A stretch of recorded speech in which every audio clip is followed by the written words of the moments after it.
You have a +5 trident of premature burial and +10. Oh, that's a stat stick. And a ring of fire, and you're casting firestorm, so it seemed like a rather natural choice. I think that's fair enough. Anything that's cold themed is going to die quickly enough that it's not necessarily an option. Demon Blade of Holy, second Pokemon evolution. Exactly, yeah, nailed it. Okie dokie. Come on, Bessie. Gateway down. Just but a single gateway down. Pulled into a different region, so even if we did want to escape, no longer an option for us here, but still feeling alright in that regard. Even an invisible lich ain't got nothing on me. And we'll just keep on moving here, hoping to find that gateway down sooner rather than later, or at least even just being shunted down by the natural energies of the abyss would be okay with me at the moment.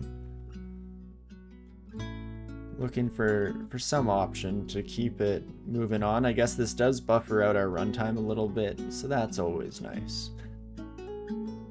At least on a run like this, where we're kind of sprinting our way through the game without much ado about nothing. And there we go. That's the ticket. We'll keep heading down here. At least one more floor to go. And hopefully it's a quick one as well here. Definitely can't complain too much at the end of the day about Abyss 1. Immediately pulled into another region. Again, if we could get all of those out of the way now, you know, get all of our energy out Abyss, then by the time we get to the rune, hopefully we don't have to worry quite so much about getting yanked out at the least opportune moment. But one more deeper, and so this is where we can start finding the rune. We didn't get a message saying that it's nearby, so that tells me that we can probably just start trekking our way through here. That should be just lovely. Hey Railbird, how's it going? Swamp, you were a bit more wary as you did not have the damage potential at that point, and you were already had the cold vulnerability by then. Oof. You know what, let's do hop, skip, and a jump to safety. It doesn't help a heck of a lot against the Starker's masses, which are just in rare form today. Holy moly. Feel more frail. Oh gosh. That's not great. Well, let's hopefully get rid of that temporary mutation as quickly as possible here. Definitely puts us in a wee bit of a rough spot. But shouldn't be anything we can't handle. Potions cannot restore our health as well. That's good to take note of. Gateway leading out if we so desire. We could run out and get rid of some of these malmutations, I guess. Alternatively, maybe this is where we do some roulette. I'm hoping to get rid of the frail. Don't really care too much about the potion mutation. We'll see what we get. No longer become unable to drink potions after. Oh yeah, and we got strong as well. I'll take it. Perfect. Question is it worth it to go down? I don't know what the current meta is. When there was no experience in the Abyss, it was definitely way better to just get ahead of the curve, get that rune as soon as possible, and it gets a bit more common to find the lower you go. Don't know if it's such an important factor these days, seeing as how we can at least stay on an even keel here on Abyss 3. But Sif Moon Altar in the Abyss is interesting. Thought it only had Luganu. I feel like I never make any assumptions about the Abyss. You never know what you're gonna find. Anything and anybody could be down here at the end of the day. Swamp, you had to resist Cold Huron, such a coward. Shame. Shame. But okay, let's think about this one for a second. Again, the one time I've been down here in this version, I just lucked out, and as soon as I came down to Abyss 3, the rune was basically just right at my feet, so I picked it up and got the heck out of dodge. Maybe we'll go down one further. We seem to be doing all right for the time being here, nothing too sketchy, even with the absolute horde of Starker's masses we came across earlier. But I guess we are also fairly likely to get another gateway down at some point in the near future. So with that in mind, maybe we just take a few steps. Take a step to the left. And see what we can find. See if there's anything just over yonder here beyond the curve. Can also find cool mutations from the abyss. See, I love the optimism. That's the spirit for sure. We'll hop into a nice little corridor here so that we're playing it a wee bit safer while we dispatch of all of our lovely new friends. We do have one of my favorite here, Lurking Horror, so that's definitely gonna take a chunk out of us there. But we should have enough time to heal up before things get too overwhelming once again here on Abyss 3. You're sure if we stayed on 3, we'd be forced down deeper anyway, because we wandered this wrong? Right, I kind of expected it to have already happened by now, if we're being completely honest. Don't know if this is a moment to count our lucky stars, or wish that we had seen some quick progressions here. Definitely would have liked to find the rune already by this stage, but it's not the end of the world, and there's a gateway out, if we so desire. I kind of want to test something out. I don't think there's too much negative in regards to stepping out and back into the abyss, and if we do so, it is basically a temporal reset and puts us in a different spot. So let's try that out real quick here. I believe that one of the new changes was that when you re-enter the abyss, you'll always be placed at the lowest level that you got down to. So if I'm remembering correctly, heading back into the store should pop us right back into Abyss 3 at the very least. It's no harm, no foul. Trip to the Abyss, basically worshipping Zom. Lugano might have some words about that, but you're not wrong. And there we are. We are back onto 3 immediately here, just as we suspected. So definitely feels like a pretty safe bet to just do these little hop, skip, and jumps around the corner. Or rather, out and in here. Not too shabby. That statue is has protected one too many malmutators for my tastes here. So we'll just step out of view so it's not quite so much of a concern. And then we can go back to just fighting our way through our new friends here. Not seeing any sparkly green tiles. Also didn't get the note saying that we were on the right track here, so for the time being, we'll just go where the wind takes us and see what happens. Suddenly pulled into a different region. Perfect. This is exactly what I wanted from our trip to the Abyss. Softlock, GG, forever. There we go. Just wait a couple hundred turns and eventually have some recourse for moving forward here. And not too shabby. At least we kill everything quickly enough that it's generally not too much of an issue. Ooh. Abyssal matter surrounding us shimmers strangely and we detect the rune. So that means... there she is, friends. Okay, well, let's see what kind of rune vault we're dealing with here. What kind of strange flavor bears before us. Interesting. Hopefully we can shimmy around here and still make our way in.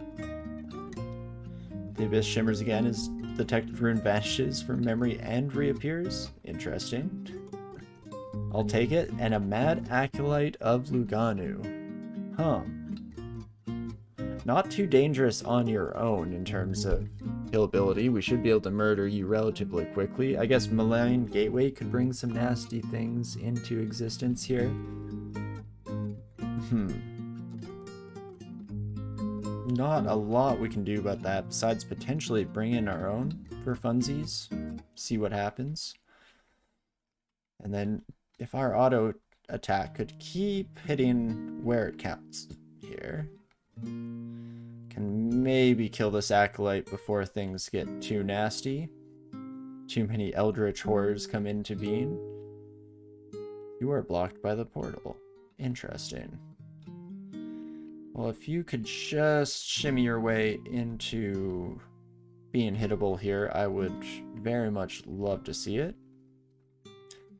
Oh, invisibility, not my favorite, but we do at least manage to murder you, so it's not the end of the world here. I do need to start making some headway towards that rune before we're taken out of here for sure, so we'll do our best now. In fact, we'll even throw in a hop just to play it as safely as possible. Well, how about that? Another acolyte friend, bunch of tentacled monstrosity, everything you're looking for in life. Oof. Do we dare risk another jump here? We don't have hop back up yet, but what we could do is use one of our couple of blink scrolls to get into that rune. I'd hate to be torn away from this.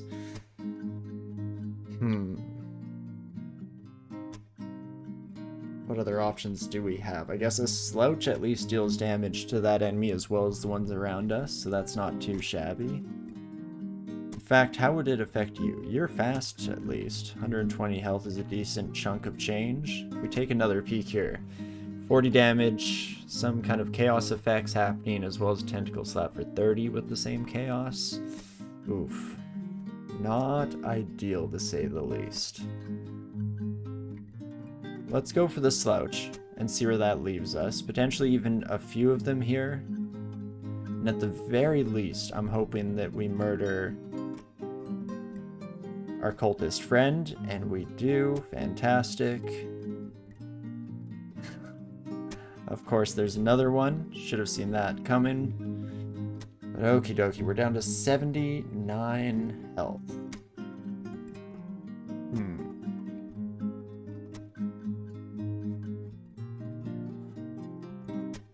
Do we just jump in there? I wish that our hop had come up, but unfortunately we're still waiting a hot minute on that.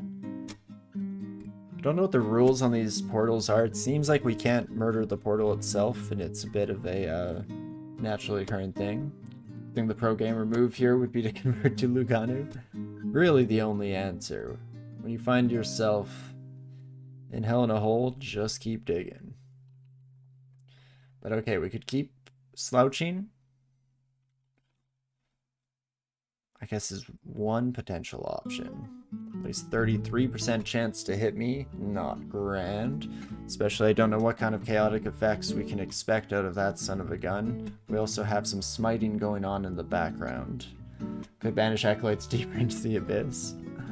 Would definitely serve them right. But let's see, if I do one more slouch, where does that leave me?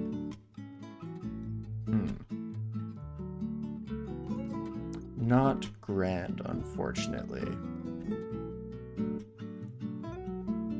Definitely find myself in a bit of a tough spot here. First and foremost, let's stop doing stuff and start thinking a little bit. Could blink to the rune and chug heals as necessary. The Starcurse Mask should die pretty quickly, and then only the tentacle will be coming at us in our little cubbyhole of safety.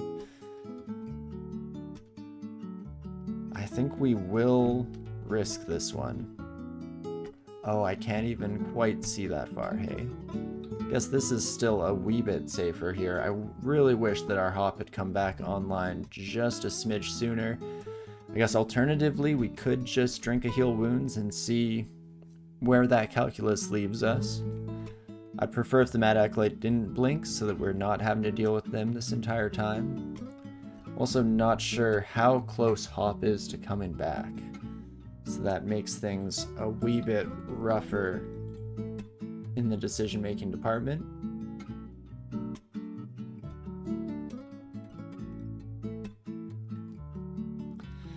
At the risk of needing this blink scroll at a later date, I think I will just hop in. That way we can do a wee bit of healing. And close the door too, which I'm not sure if the tentacle can open. Ideally not. I mean, there's a rune for our troubles at the very least. Fantastic. So we did use up a blink scroll, which is probably not the most necessary or best option here, but I will still gladly take it, especially since we can wait out the incoming tentacle here. Tentacle doesn't do great with corners, I guess. Is the Mad Acolyte a unique? It has a name like one. It seems to be in a semi-unique status at the very least. But there we go. I guess that's the Abyss rune. Not too shabby whatsoever. Let's get the heck out of Dodge, and that is just wonderful. Can't complain too much about that one way or another. And then, holy moly, do we just want to start heading into Zot? I've kind of been leaving some of these early areas unfinished. I think Layer 5 still has finishing to do. We have Elf completely untouched. We have Crypt untouched. These were so that we could, if need be, go back and replenish our piety if we're just slouching like mad at any point. But we're doing okay for piety at the moment. Maybe we'll head off to Zot and take a peek. See how things are looking, see how things are feeling, and make our decision from there. Whether we're ready and rearing to go down, or if we want to play it a little bit safer, get more equipment or experience under our belt. We haven't checked our skill screen like a single time this entire session here. Not that it's been too long, of course, but all of our other caps got hit. I think Invocation was training last time we were in here. So we'll keep fighting on in the background. A little bit of health never hurt nobody. Might as well use that dodging manual to full extent. Still very cheap to train. And in fact, let's bring it up to 18, see how long that takes. And we can also put evocations on in the background. Because why the heck not? We'll give it a shot here. Don't forget to make sure we're not slouching like mad in real life too, everyone. Posture check. Oh, of course, of course. Thanks, Manicuri, keeping us all honest there. Only one blink scroll and not even worshipping Jivya. Right? I don't know what kind of RNG rituals you've performed in your lifetime, but even with the fact that we've used up a few blink scrolls over the course of this run, doesn't make up for the numbers that you seem to find in yours. I'm very jealous of you in that regard. I find that, a good run has about 8. And that's without Jivya on my side. But hey, maybe I did offend some random number generators in the past. And hey, look at that, another blink scroll. So maybe I'm working my way towards forgiveness here for my previous transgressions. One can dream, at the very least.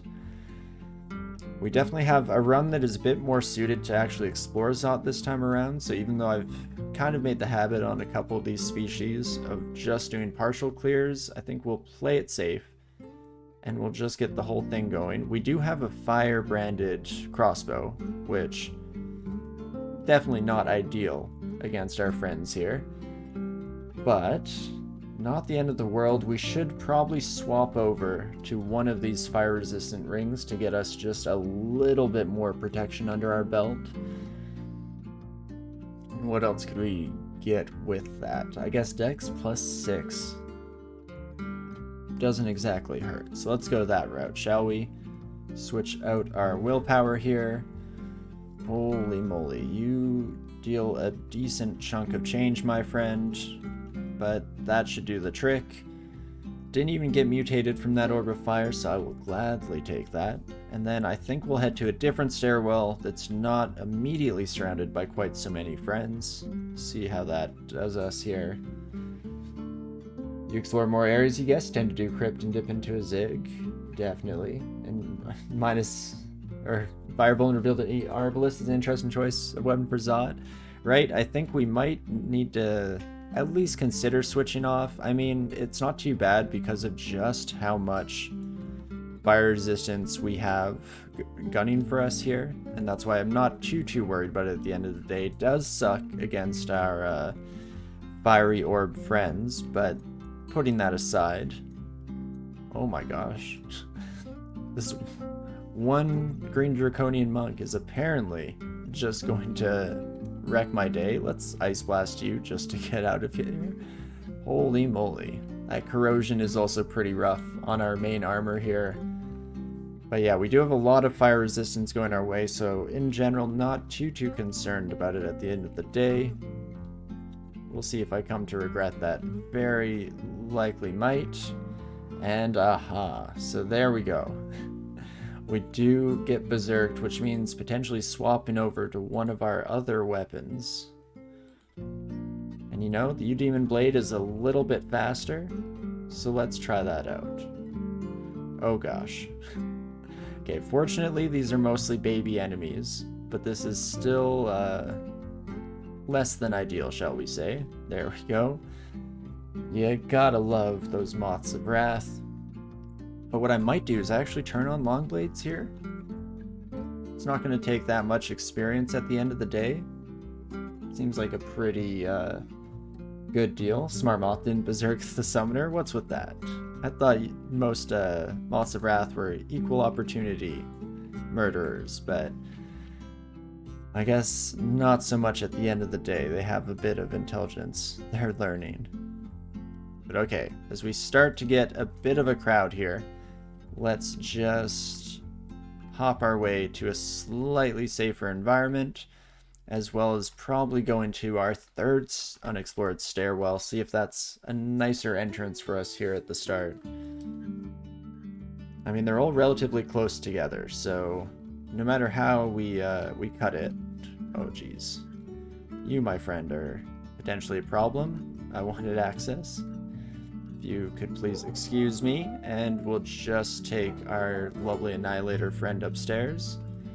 How you do? Not too shabby. Well, okay, now all of our stairs are a nightmare zone of friends, so I guess we'll hop back and forth, see how it goes. Love to see Moths of Wrath to berserk dread liches and killer clowns, but no, unfortunately not. No, it's a wee bit of a shame, but they at least know what they're doing beyond that point. But we'll just bring a couple of our friends upstairs. One of the rare instances of at least doing some minor stair dancing shenanigans here, just to play it as safely as possible in the final sections of the game. This is generally not where you want to find yourself losing a run of all times. And not too shabby. As for you, my friend, I think I will see invisible just to expedite the scenario. And not too shabby. I'm still holding out for some willpower, because if we don't find a source, then I think the lungs are maybe still beyond our reckoning here. Badly timed paralysis will very quickly just murder us where we stand, unfortunately. So not ideal. If you were a Moth of Wrath, you'd probably mess up sometimes, broke something that is not quite as helpful. Well, that's the thing. It depends on how rage-filled they are. Like, how do the mechanics of the Berserking work? Do they share their intense amounts of rage with others? If so, then they're probably not thinking very straight themselves, and they're just kind of launching off to whatever is around them at the end of the day. Friend goes a bit invisible. I think I am going to risk taking a step just so I can take a hop this direction into a slightly safer scenario. If I could then see invisible, this son of a gun becomes a bit more manageable as well. And if everyone could line up just so, and blind them real quick as well to put us in a slightly more comfortable position. Plus the extra resist fire helps with the fire cloud that just was consistently being spawned right on top of my very skull. Perfect. Draconians can't see invisible. Yeah, it's definitely a nice thing. I mean, Draconian hordes in general are not too bad at the end of the day. They can't see invisible, they're not poison resistant, so you manage to get a few extra methods for taking them out for sure. Not too shabby at the end of the day. And at least we can still kill things with pretty fantastic frequency here. Not too shabby whatsoever. Definitely should take out the moth as soon as possible. Oof. You are a bit of a problem, my friend. I was hoping to retain enough magic to at least use our Che-given abilities if things started to go poorly. But hey, it is what it is, and not too much of a loss at the end of the day either. Still managed to get through in one piece. and we can keep on moving along here.